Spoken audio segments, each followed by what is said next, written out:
হাদিস কিন্তু তাই বলে ইসলামের দাওয়াত থেকে পিছু হতে জানি না। আওয়াজ করে বলুন ঠিক কিনা? সেদিন তাদের বক্তব্য অকথ্য ভাষা আল্লাহর হাবিব যদি গ্রহণ করতেন আর ইসলামের দাওয়াত থেকে দূরে সরে যেতেন, আর যাই হোক আমরা বাংলার জমিনে বসে ইসলাম পেতাম না, লা ইলাহা ইল্লাল্লাহ চিনতাম না, আমরা লা ইলাহা ইল্লাল্লাহ চিনেছি মুহাম্মাদুর রাসূলুল্লাহর কারণে। আওয়াজ করে বলুন ঠিক কিনা?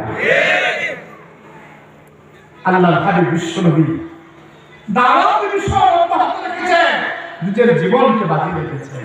আমরা তো একটা মিছিলে যাইতে ভয় পাই, নবীর প্রেমে একটা মিছিলে যাব, চিন্তা করি ছেলে মেয়ে কি খাবে আমি যদি মারা যাই। ঠিক কথা বলেন না? আমার ব্যবসা কি হবে, আমার ফ্যামিলি কি হবে, কত চিন্তা আমরা করি। অথচ আল্লাহর হাবিবের শ্রেষ্ঠ জীবন আল্লাহর হাবিব বিশ্বনবী দাওয়াত মিশন যখন চালিয়ে যাচ্ছেন, আবু লাহাব উতবা সাহেবা চিন্তা করলো, কিরে মুহাম্মদকে তো কোনোভাবেই দাবিয়ে দেওয়া যাচ্ছে না, মুহাম্মদ তার মিশনকে সামনের দিকে এগিয়ে নিয়ে যাচ্ছে।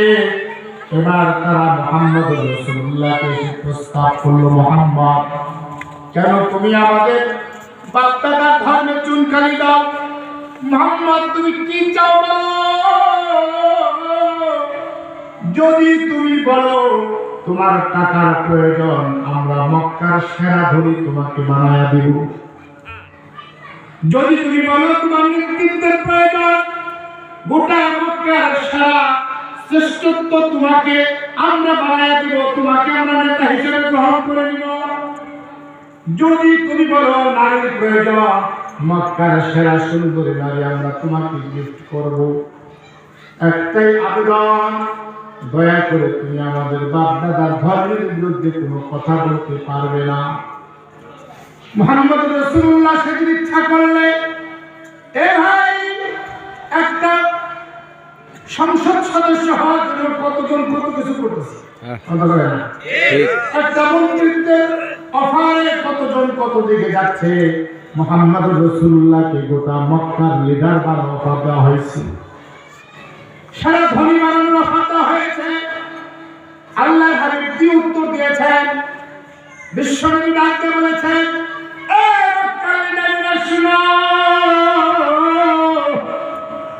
শুধুমাত্র মক্কার লিডার হওয়ার অফার তোমরা আমাকে দিয়েছ, গোটা পৃথিবীর লিডার হওয়ার অফার যদি আমাকে তোমরা দাও। আল্লাহু আকবার বলেন। মাশরিক থেকে মাগরিব গোটা পৃথিবী যদি তোমরা আমার হাতে তুলে দাও, ইভেন কি ওই আসমানের চাঁদটা যদি আমি মুহাম্মদের এক হাতে দিয়ে দাও, আর চন্দ্র সূর্যটাকে যদি অপর হাতে দিয়ে দাও, এরপরও আমি মুহাম্মদ এক মুহূর্তের জন্য আমার রবকে ভুলতে পারবো না। আল্লাহু আকবার বলেন। নারে তাকবীর, নারে তাকবীর, আল্লাহু আকবার। কোরআন সুন্নাহর আলো ঘরে ঘরে জালো, আলেম ওলামা যেখানে আমরা আছি সেখানে।